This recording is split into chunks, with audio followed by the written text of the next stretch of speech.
Come to me, all you who are weary and heavy burdened, and I'll give you rest. These are Jesus' words in Matthew chapter 11, and they are the foundation for the new sermon series that we are starting this Sunday.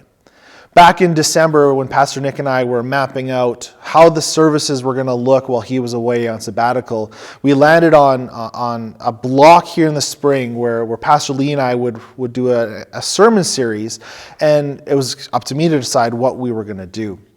And so I had no idea at that point, but as Julianne and I were taking our kids down to Calgary to go visit family, we were talking about it, and then all of a sudden this idea popped up, this idea of come to me.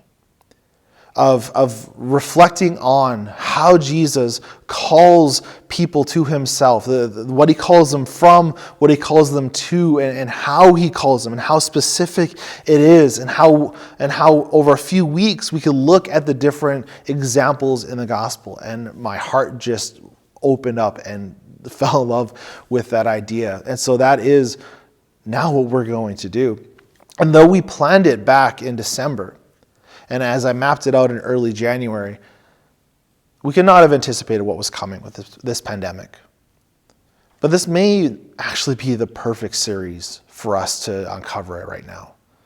Because we are in a season of fear and turmoil and a sense of being on the edge of the plank of a pirate ship about to jump into shark-infested waters. We have no idea what even tomorrow will bring.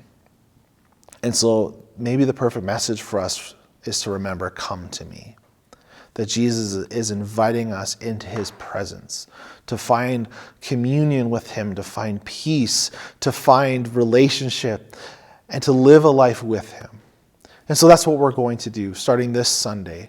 This Sunday we're going to unpack that passage in Matthew chapter 11 and set the foundation for the series. And then the 6 weeks that follow, we're going to look at individual stories of Jesus calling people to himself. We're going to look at Jesus and the different ways that he called the disciples.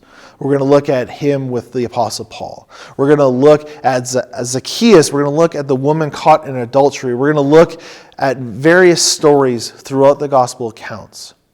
And we're going to uncover how Jesus so uniquely and specifically calls people to himself. And that by doing that, my hope is that he's going to draw us individually closer and closer to him. And if we are being drawn closer and closer to him, I know then that we'll be drawn closer and closer to each other.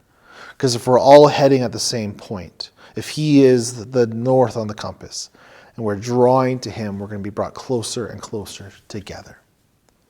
And so Zion, as you prepare for this Sunday and as you prepare for this series, and as you'll see in the email, 2 questions I want you to reflect on. First, if you are a follower of Christ, I want you to reflect on that initial calling. I want you to think about how Jesus first called you to himself. When he first extended that call to come to him and what that circumstance was, to remember what you were called out of, how you were called, and what you were called to. And then I also want you to begin to ask the question, what is Jesus calling you to now? I believe he is inviting you to himself. What is he asking you to let go of? And what is he asking you to gain? And so Zion, Jesus' words, come to me all you who are weary and heavy burdened. You're going to hear that a lot over the coming weeks. And I look forward to navigating that journey with you. God bless, Zion. I look forward to gathering with you online on Sunday morning. God bless.